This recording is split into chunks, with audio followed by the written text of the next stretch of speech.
Real and invented mysteries. 1 Corinthians chapter 2 verse 7 says, "But we speak the wisdom of God in a mystery, even the hidden wisdom, which God ordained before the world, unto our glory."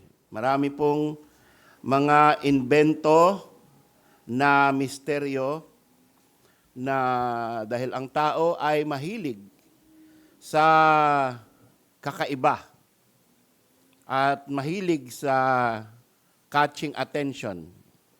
At ngayon nga ay na-perfect natin yan sa pamamagitan ng clickbait. No? Na tayo ay parang binibigyan ng reason para panoorin siya, pakinggan siya. Tapos, malalaman mo na lang, you wasted 10 minutes, 20 minutes, 30 minutes of your time. Iniintay mo yung exciting part, yung pala, wala. So, ang tawag doon ay clickbait. At sadly, pati sa mga sermon ay nangyayari na yan. Nag-iimbento ng mga titles na maganda ang pakinggan. Nag-iintay ka kung kailan ba yung parang, kumbaga, yung pinakang boom, matatauhan ka na yung pala yun. Praise God, napakinggan ko. Buti na lang di ako umalis. Buti na lang, inintay ko. Pero, karamihan ay hindi. Wala pala. So, sa mga Pentecostal, no, ay mahilig sila sa ganyan. Sasabihin, "Live long and prosper." That will be a sermon title. Live long and prosper. That is the promise of God. Another is, yung mahilig sila sa mga parang merong tugma sa dulo. No? The unction and the function. How to release the flow. Yan. Receive your breakthrough. Yan. Para bagang, ang tagal-tagal ko ng Kristiyano, wala pa akong breakthrough. So maybe through this sermon, magkaroon na ako ng breakthrough. At may isa pa, Jesus was not broke. Financial breakthrough is your birthright. So, ano tawag natin dito? This is called the prosperity gospel. At nakaka-appeal yan kasi karamihan sa atin, mahirap. Lalo na kung baptist ka. Hindi tayo mahilig sa prosperity gospel. Hindi tayo nagsasabi na mag-tithes ka para ito ang seed mo. Ito ang seed money mo. Palalaguin ng Panginoon yan. Hindi tayo ganun. No? Ito ay binibigay mo sa Panginoon, whether paunlarin ka niya, or as is, or pababain, walang kinalaman yun. Pero meron tayong pangako na blessing. Pero whether it's spiritual blessing or financial blessing, only God knows and only God will determine kung kailan ka i-bless, nasa Panginoon yan. Meron mga nagbigay, kagaya ni Job, nagsasacrifice, tapos lalong bumagsak ang kabuhayan, pati health niya naapektuhan. Pero on the end, dahil faithful siya, binlas ng Panginoon. Pero umaasa ba siya? Sinabi ba niya sa asawa niya na, sweetheart, hold on. Kasi pag natapos itong trials natin, pagpapalain tayo ng Panginoon 7 times. Kaya, huwag ka munang bibitaw. Wala siyang pangakong ganun eh. Basta sinaktan siya ni Satanas, pinayagan ng Panginoon. Hindi niya alam kailan matatapos. Hindi niya alam kung matatapos. Pero, he did not curse God and he did not tell God na ayoko na sa'yo. Basta, kung anong gusto mo. No? We have received good things, we shall also receive evil things. Blessed be the name of the Lord. The Lord giveth, the Lord taketh away. Blessed be the name of the Lord. So pagka dumadaan tayo sa mga trials na ganyan, ay humingi tayo ng awa, mercy sa Panginoon. Pero, nasa sa Kanya kung kailan. Let's recognize the sovereignty of God and the providence of God in our lives. Ngayon, halimbawa sa mga merong mga nagsasabi, no? Merong mga iba na mahilig talaga sa mystery. Dahil sa sobrang hilig nila sa mystery, gumawa pa sila ng libro ng The Sixth Book of Moses. Ilan ba Book of Moses? 5 lang. Gumawa sila ng 6. At pagka alam mo yun, kaya mo ring hatiin ng dagat, kagaya ng nangyari kay Moises. Andun tuturo yung mga sikreto na sinabi ni Moises na mga Hebrew words, na kapag inulit mo, bubukas ang mga kanal, bubukas ang mga ilog. No? At pwede kang magpaulan ng palaka doon sa mga kaaway mo. So, yan no? Merong the secret language of the 7 thunders from the book of Revelation. Isusulat nga ni John Sabi, wag! Dahil yan ay para sa mga huling araw. Malalaman. Wag mo isulat. Pero sila nalaman nila Kaya, gagawa sila ng sermon. Ano ang sinabi ng 7 kulog? Is that a good sermon title? So, sa Catholics, ganun din. No? The mystery of Mary's immaculate birth. So, sino ba ang was born without sin? The Lord Jesus Christ. Pero because of tradition, pati si Mary dinamay nila na meron ding immaculate conception at birth. Isipin mo, ang daming naniwala dyan, bansa-bansa. Kaya pati mga school, pangalan, Immaculate Conception. No? So kita nyo, that's deception of Satan to the nations. Imbentong doktrina, imbentong mystery, pero bansa ang naniniwala. The secret place called purgatory. Bansa, buong mundo. Kung saan man may Catholic Church naniniwala sa purgatory. Bata pa lang, tuturuan na. At may mga libro tungkol dyan.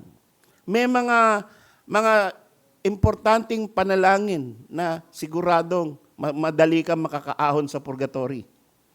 Pagka ito ay hawak mong, itong nilalagay, sinasabit dito, sa dibdib. No? Meron ako noon Bumili ako noon.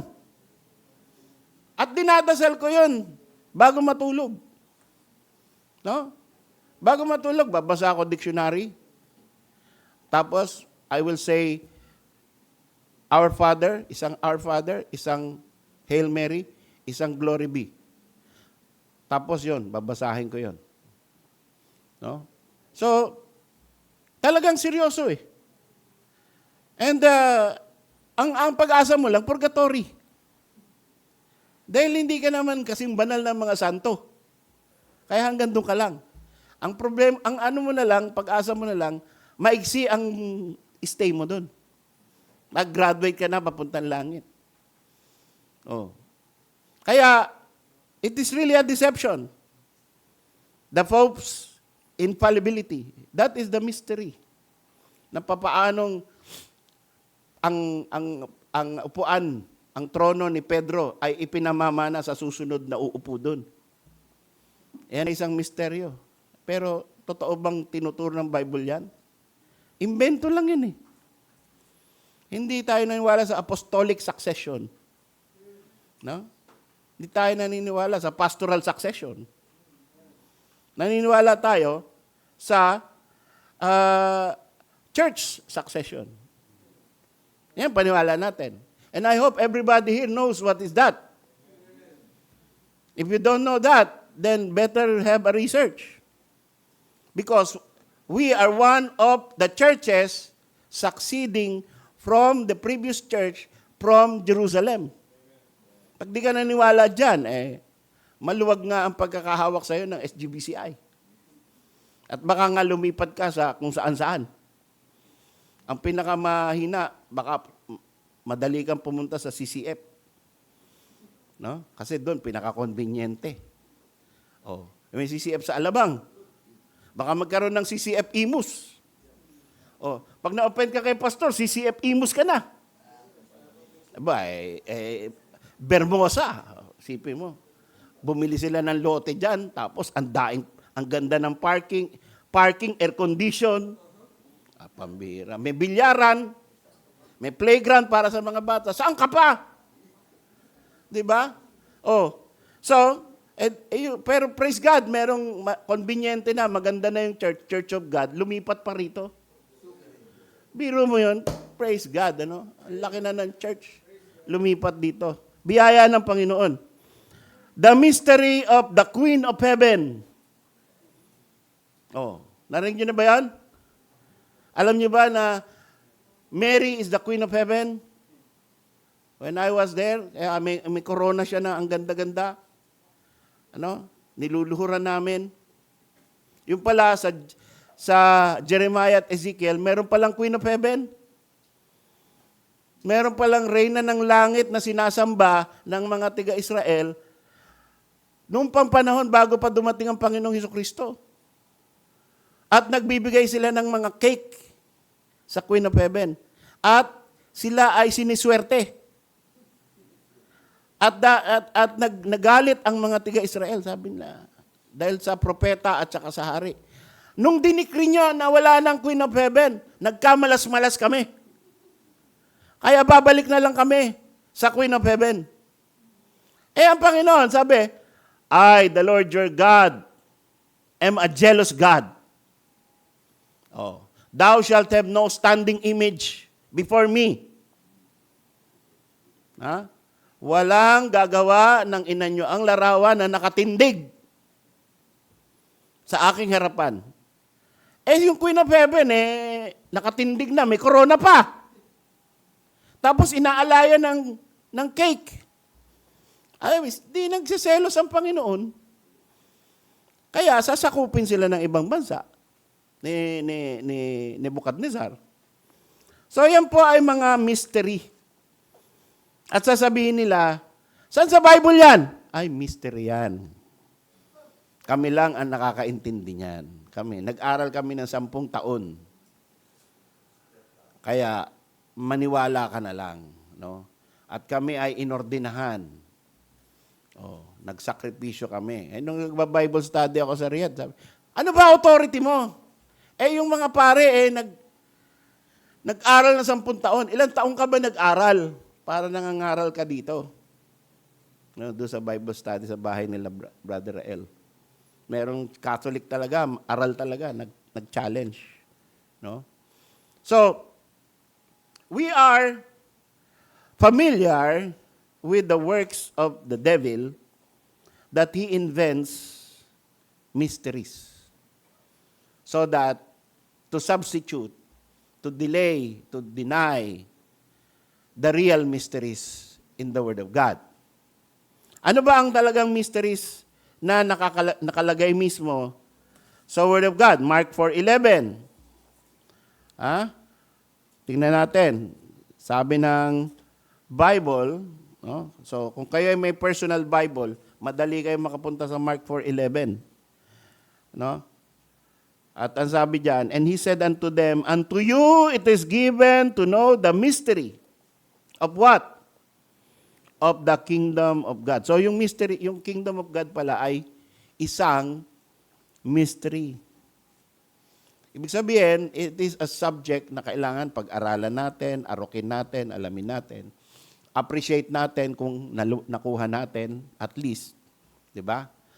Kasi sabi, unto you it is given. Sabi niya sa mga unang disipulo niya.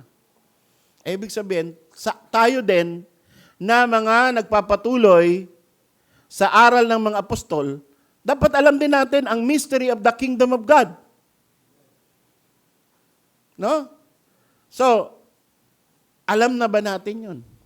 Pag tinanong mo yung sarili mo, alam ko na ba to? Kung hindi, ang sagot mo sa sarili mo, hindi. Di assignment mo. Aalamin ko to. No? Aalamin ko to para ako'y lumago. Kasi hindi lahat pwede ituro sa pulpit. Kahit sa Bible Institute, hindi lahat. Yung iba, didiscoveryhin mo sa bahay mo, sa sarili mong oras. The mystery of the kingdom of God. Binigay sa iyo ng Panginoon yan. At sabi, but unto them that are without, all these things are done in parables. So, tingnan nyo yung Mark 4:11 at saka tingnan nyo yung text natin. Anong sabi ng text natin? But we speak the wisdom of God in a mystery, even the hidden wisdom. So, itinago sa kanila. Meron ditong dalawang uri ng creatures or ng sangkatauhan. Them at saka us. Sabi, we speak the wisdom of God in a mystery. Tayo at saka sila. Tayo, sabi ng Panginoon, sa inyo ay binibigay ang mystery of the kingdom of God. Kasama ka ba sa amin? Kasama ka ba sa tayo? O kasama ka dun sa kanila? But unto them that are without, nasa labas ng kingdom of God, all these things are done in parables.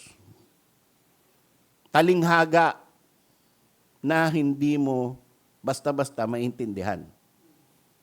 Hindi mo makukuha kahit ipaliwanag pa sa'yo. Kasi ikaw ay parte ng without. Taong labas ka.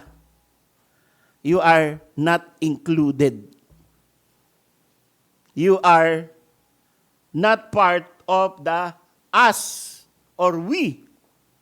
Kasi yung we speak to you, this is for you, and unto you it is given to know. So privilege yan. Kaya nakikita natin, minsan nagpapaliwanag tayo. Hindi yan knowledge, mga kapatid. Hindi yan sa talino ng tao na ang galing mo naman. Ang dali mong matuto. Hindi ito mathematics eh. Yung mathematics, may mga kaklase ako, no? Pinapaliwanag na yung standard deviation, di nila makuha. Pinapaliwanag yung Pythagorean theorem, nangungopia pa din.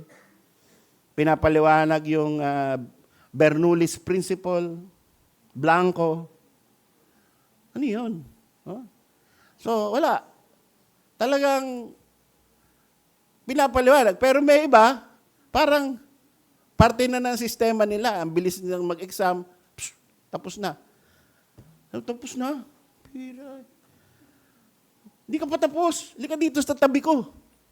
Mangungopia. So may mga ganyan, no? Hindi yan math, hindi yan English. Hindi yan Pilipino. Meron sa atin na bagsak sa Pilipino eh. Mahina sa Pilipino, kung ano pa yung sarili mong wika, doon ka pa mahina. No? Magaling ka sa PE. At pinakamagaling sa recess. Di ba? Favorite subject? Recess. Ayan. Oo, yan. Diyan kayo magaling. Sa kainan. No? Pero, itong mystery of the kingdom of God, bakit mo nakuha yan? At bakit mo na-appreciate yan? Bakit ka bumabalik? No? Pinipuwersa ka ba nitong dalawang to kaya ka bumabalik? Ha? O na-appreciate mo ang tungkol sa kaharian ng Diyos? Diba? A-appreciate. Oh, siya may sabi niya na, hindi ko siya pinuwersa. Ha? Oh. So, na-appreciate. Kaya ka babalik. Diba? So, ibig sabihin, ikaw ay parte ng you. Unto you it is given. Ibinibigay sa iyo ng Panginoon yung panlasa. Diba? Kasi kung wala kang panlasa, bakit ka babalik? Kahit yan pa sa eat all you can, di ba? Sa marami, halimbawa, merong 100 putahe dyan. Yung masama para sa yung panlasa, babalikan mo ba yun? Dito ka na lang sa iba. Na, ito naman, tikman ko naman to. Oh. Ang binabalik-balikan natin, yung lechon, yung chicharong bulaklak, yan, yung mga cake. Dito ako. Oh. Seafoods. Pero yung hindi mo kilala, yung kilawin na na hindi mo malaman, no? Ay, yung paa ng manok, yung iba gustong-gusto nun. Yung iba ayaw nun. Lalo na pag may kuko. Ayak daw. Tama. So, may mga ganun eh. Yung wala kang panlasa, hindi mo na babalikan yun. Yan ang ibig ko sabihin. Pero pag bumabalik ka, ibig sabihin, pinapalasa ka ng Panginoon habang nakikinig. You have tasted the Lord that He is good. So you go back. Unto you it is given. Ano ba ang mystery? Ephesians 3, 4-6. Okay? So if you have your own Bible, you can easily go to Ephesians 3. That is after the book of Romans, 1st and 2nd Corinthians, Galatians, Ephesians. Ayan. Okay, Ephesians chapter 3, verse 4. The Bible says, whereby when ye read, ye may understand my knowledge in the mystery of Christ, which in other ages was not made known unto the sons of men, as it is now revealed unto his holy apostles and prophets by the Spirit, that the Gentiles should be fellow heirs and of the same body and partakers of his promise in Christ by the gospel. So anong tinuturo dito ni Paul? The mystery of Christ. Ito ay totoong mystery. The mystery of the kingdom of God and the mystery of Christ. Ano daw yung mystery of Christ? Hindi pinaalam doon sa mga lumang panahon. Subalit ngayon, pinapaalam na, kasama pala ang mga hentil sa kaligtasan. Yan ang mystery. So, nung unang panahon, nung panahon ni Moises, ang iniisip lang nila, ang mga Hudyo lang ang maliligtas. At yung mga nagpapasakop sa Hudyo. Ibig sabihin, mga tinutuli, mga nagpapailalim, kagaya ni yung pamilya ni Ruth. No? Sabi, thy God will be my God. Whithersoever thou goest, I will go. So, yung mga converts, yung mga proselytes, ay nagiging mga under Jewish protection and Jewish kin. Necessary yan para maintindihan mo ang kingdom of God on earth. Pero yung pala, pagdating pala ng Panginoong Jesucristo, i-reveal ng Holy Spirit na kahit hindi ka circumcised, kahit hindi ka Jewish race, kahit hindi mo alam, wala kang kalam-alam sa lahat ng batas ni Moises, pwede ka palang maligtas. In Christ. Because of Christ. So, ito, kung in effect pa, sana ang lahat, dapat ang sharing natin, ang preaching natin, mag-umpisa tayo sa Old Testament, na yung Ten Commandments, yung story na paano pinili si Abraham, si Isaac, si Jacob, dapat ganyan lahat ng soul winning. No? Na kailangan maintindihan mo yan, dumaan ka sa proseso niyan, sa pagtutuli, and everything. Then, mapupunta ka na kay Kristo, na si Kristo ang katuparan ng lahat ng mga hula. Pero hindi eh. Pag sinishare ang gospel ngayon sa mga hentil, kagaya ng mga Pilipino, direkta tayo about Jesus Christ. Direkta tayo na Jesus was a righteous man, and then He suffered, and He died. Because Jesus was the Son of God who became flesh and dwelt among us. Diretso ron eh. Hindi mo kailangan malaman yung istorya ni Abraham, Isaac, Jacob para maintindihan mo yung kingdom of God according to the gospel of Jesus Christ. At kapag ikaw ay nanampalataya kay Kristo sa pamamagitan ng story of salvation na ayon sa binahagi sa iyo, direkta, sa Jesus' death, burial, and resurrection. Justification by faith and not by works. Ikaw ay maliligtas. Kahit hindi mo pa alam yung tungkol kay Moises. Eventually, malalaman mo rin yan because it is given for our learning. Tatanggapin mo rin. No? But, hindi yan ang umpisa. Kaya sabi rito, now in Christ Jesus, ye who sometimes were far off are made nigh by the blood of Christ. Dahil sa dugo ni Kristo, kayo na mga malalayo, kayo na hindi kasali, di tayo kasali, Pilipino tayo eh. No? Wala tayong lahi na Jew. Pero kasali tayo, we were included in the beloved because of Christ. Sipin mo pa, kaya ang papasalamatan mo, si Kristo lang. Hindi mo kailangan na, ay, si Moises, auxiliary na lang ang papasalamat mo dyan. Di ba? O sino man. Yung soul winner na nagbigay sa'yo ng knowledge of, nag-introduce sa'yo sa knowledge of salvation, auxiliary lang yan. No? Ay, yung pastor na nagtuturo sa'yo, auxiliary lang yan. You exalt Christ and Him alone. Yun ang papel mo sa buhay. No? So, the mystery of Christ and ito pa, no? Ephesians 1:9. Ephesians 1:9 says, having made known unto us the mystery of His will.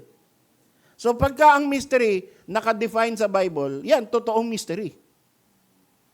What is the mystery of His will?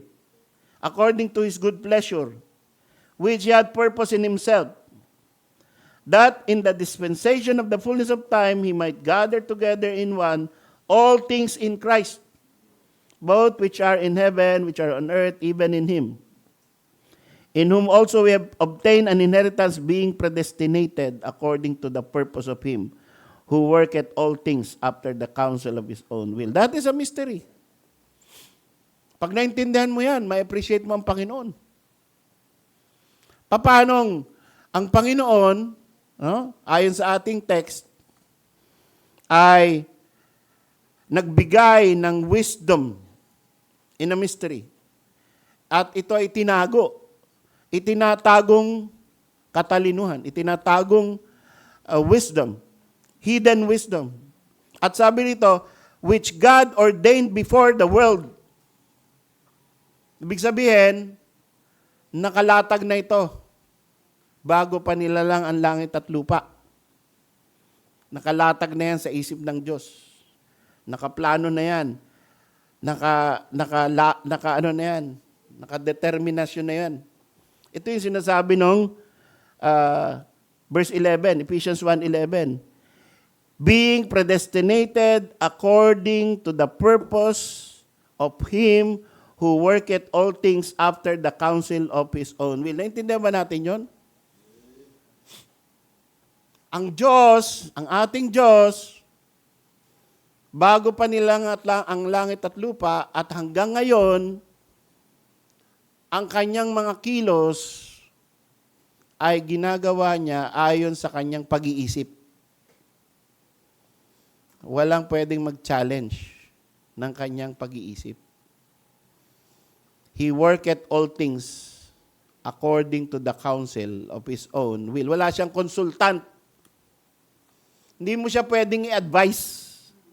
Hindi ka pwedeng mag-suggest sa Panginoon ng options. Panginoon, ganito na lang. Ayoko nung ano mo yung will mo Ito will ko. Pwede ba yan? Hindi! What about this? Kulit. No? Diba? Kagaya nung bargaining ni Abraham. Panginoon, kung 4 na po righteous, sirain mo pa Sodom and Gomorrah. Teka muna. Huwag ka muna alis. Kung 30, 20, 10. Sabi ng Panginoon, kung may 10.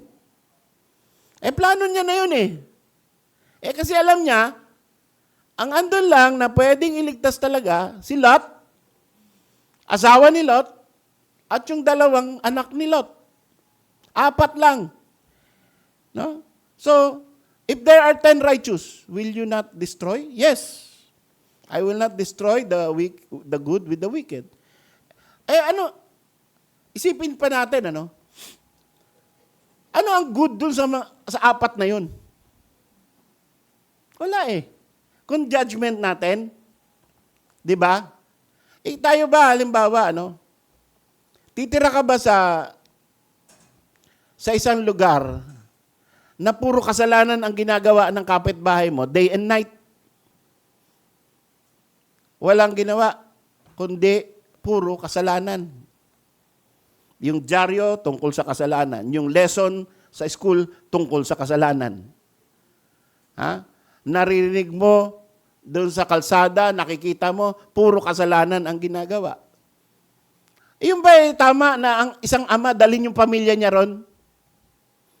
So, pati si Lot, by the judgment of human mind, palpak si Lot eh. Palpak na ama yan eh. Pero ba't niligtas? Bakit hindi sinama? Sabi ng Panginoon, hindi ko isasama ang mabuti sa masasama. Paano naging mabuti si Lot? Because he was predestinated according to the purpose of him that worketh all things all after the counsel of his own will. Predestined siya eh. So no matter what happened, what his decision is wrong or right, he will be saved. Kaya sabi ng Jude, and delivered just Lot. Hindi ibig sabihin nun na si Lot lang ang iniligtas. Ang ibig sabihin nun, si Lot ay matuwid. Just. Tinawag siyang matuwid. Oh. Kita nyo? Bakit siya matuwid? Dahil gusto ng Panginoon, siya ay matuwid. He does all things according to the counsel. That is a mystery. That may mga palpak na tatay at nanay na nasa langit. Sipin niyo. Hindi yung mababait ang nasa langit, kundi yung mga palpak, pero pinatawad ng Diyos ayon sa kanyang kabutihan, kalooban, at kahabagan. Kung ikaw ay pupunta sa langit dahil magaling kang tao, maling lugar yun para sa iyo. No? For by grace are you saved through faith, not of yourself, the gift of God, not of works, lest any man should boast. Wala kang may pagmamalaki pag akit mo sa langit. Mabait kasi ako eh. Kaya andito ako eh. No. You are nothing. You deserve to be in hell. You are a sinner. But you are in heaven because you are saved by grace. Biyaya lang ng Diyos. Kaya yun ang pangahawakan mo. Kaya pagdating mo, apak mo sa langit, pag singot mo ng hangin ng langit, salamat Panginoon, nasama ako. I don't deserve to be here, but you included me. Praise God. Glory to God. Diba? But that is because you are predestinated according to the purpose of Him who worketh all things after the counsel of His own will. That is the mystery of God's will. Oh. So, ang dami pang mystery dito. The mystery of godliness. God was manifest in the flesh. The mystery of Christ in believers. Christ in you. Colossians 1:26. Punta tayo sa Colossians. Basahin natin. Maganda yan. Colossians, the mystery of Christ in you. Colossians 1:26. Even the mystery which had been hid from ages and from generations, but now is made manifest to His saints. Praise God. We live in an age, 2025, that now we know better, we know more than the earlier saints. The earlier saints before Jesus Christ came. Mga ligtas din sila. But they know a little about Christ. Tayo, we know more. No? Sabi, ngayon ay eto na, binibigay na sa inyo ang mga misteryo ng kaharian ng Diyos na itinago. Mula nung unang panahon, generations, tinago yan. Subalit ngayon, inihahayag na. Di ba tayo natutuwa na sa atin ay ihayag ang mga hiwaga? No? Kaya tuklasin natin ang mga hiwaga. Dapat, pag nagbabasa ka ng Bible, nakakakita ka ng mga verse na ganyan, natutuwa ka. Dahil, wow, ganun pala yun. Na-excite pa ba tayo sa pagbabasa ng Bible? The Bible should make us excited when we read. Even when you read the same thing over and over again, it is exciting. If you're saved. If you are part of the us and not the them that are without. Sabi, from ages, hid from ages and from generations, but now is made manifest to His saints. So, mga kapatid, tayo ay pinagpala na itong mga bagay na ito, mga mystery, parang binabalatan sa atin. No? Parang isang mystery box. Tinatanggal na, tinatalupan na. Tinatanggal na yung ribbon, tinatanggal na yung balot. No? Ano kaya ito? Ano kaya ito regalo ng asawa ko sa akin? Tinatanggal mo. Pagkatanggal mong ganyan, hihiwain mo yung tape. No? Pagtanggal mo ng tape, ayan, bubuksan mo na. Pagbukas mo ganon, box ulit. Kukunin mo. Box ulit. Paliit ng paliit yung box. Yan. Asar ka na. Tatapon mo na. Dali, buksan mo pa. Isa na lang.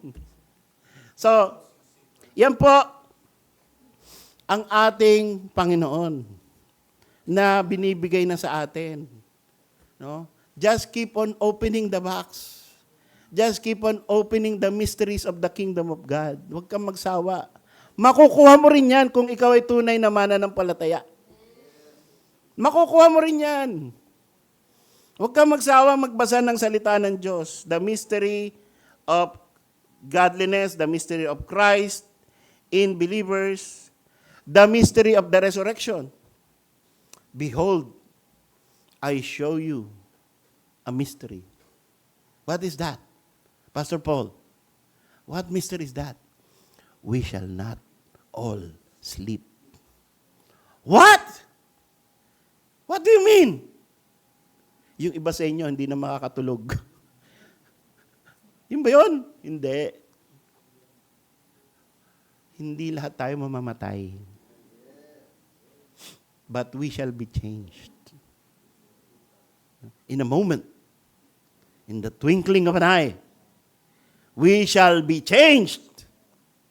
And the dead in Christ shall be raised incorruptible. And we, which are still alive, shall be caught up together with them in the clouds. And so shall we ever be with the Lord. What a mystery. What an exciting revelation na binigay kay Paul. Hindi pala lahat mamamatay. Sipin mo gaano katipiran yan sa punerarya. No? Sa sementeryo. Ang mahal ng sementeryo ngayon. Pinreach ko rin to sa Sunday, sa Friday School sa Riyadh. Sabi ko, baka may naghahanap sa inyo ng plot. Meron ako binibenta, 800,000 doon sa, nag-advertise pa no? Doon sa, Golden Haven sa Las Piñas. Pero, mahal. No? Mahal. Kung kayo namatayan recently, you know the price. Buti na lang sa Dasma, libre. No? Libre. Kung ikaw ay registered voter doon, No? Kailangan magrehistro kayo habang open pa. No? Sa Tansa ba, libre rin? Oh, yun. Oh, sa Imos ba? Kasi ba nakakaalam kung libre rin dito? Oh. Ang laking katipiran. Pero hindi lahat tayo ililibing kasi hindi lahat tayo mamamatay. Amen. Yan tawag doon, blessed hope. The glorious appearing of our great God and Savior Jesus Christ is our blessed hope. Hindi yung nakatipid ka. Hindi yun ang blessed hope. Ang blessed hope ay the glorious appearing of our great God and Savior, Jesus Christ. Yun ang aasahan natin. Hindi natin inaasahan ang the glorious appearing of the Antichrist. Yung iba sa inyo, yung iba sa mga theologian, kagaya ng kaibigan ni Brother James sa Teresa, ayan, andyan na yung Antikristo, andyan na, pastor. May tataka na. Ayun, ang iniintay. Pero hindi, ang iniintay ng tunay na Kristiyano, the glorious appearing of Jesus Christ. So that is the mystery of the resurrection. The mystery of the blindness of Israel. Mystery din yan. Isipin nyo, no? Sa kanilang mga kalsada, lumakad ang Panginoon. Nasa kanila yung tomb na walang laman, the empty tomb. Nasa kanila yung sinabihan ng Panginoon, "Oh, Jerusalem, Jerusalem, thou that killest the prophets." Nasa kanila yung Mount of Olives kung saan doon lagi ang Panginoon nagtatambay. At doon nagpe-pray sa Gethsemane. Nasa kanila yung Golgotha. Pero anong sinabi? Blindness, in part, is happened to Israel. Hindi lang maintindihan yun. Nakita nyo na ba ang nangyayari pag nagpipreach ang isang preacher sa Jerusalem? Yung mga bata.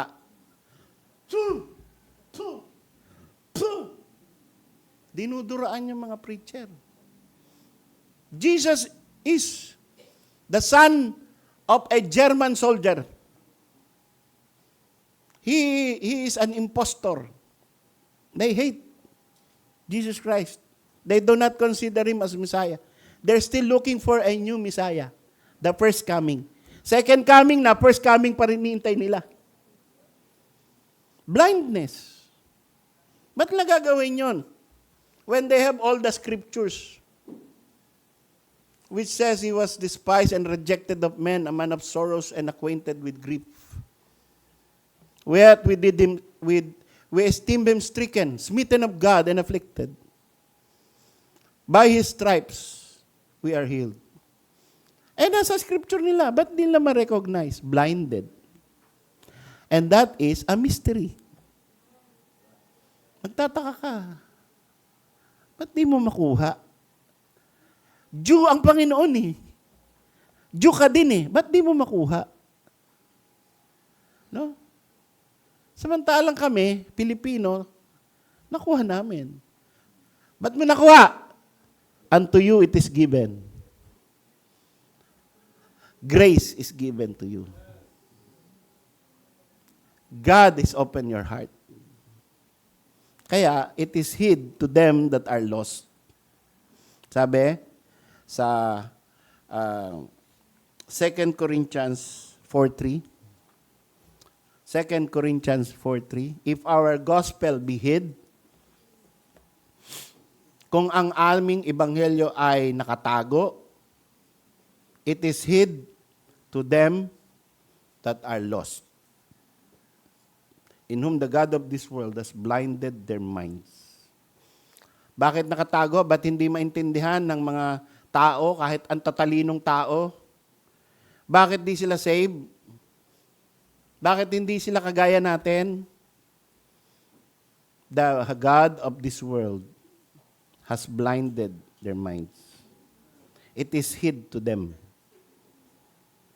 So, purihin ang Diyos kung ikaw ay ligtas ngayon. Purihin ng Diyos na ang mystery binuksan ng Panginoon sa iyo. Tinanggal ang mga balot at naiintindihan mo. At lumalago ka kay Kristo, purihin ng Diyos.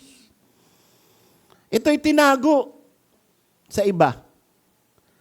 At matagal na itong nakatago. Pero sa'yo, binuksan.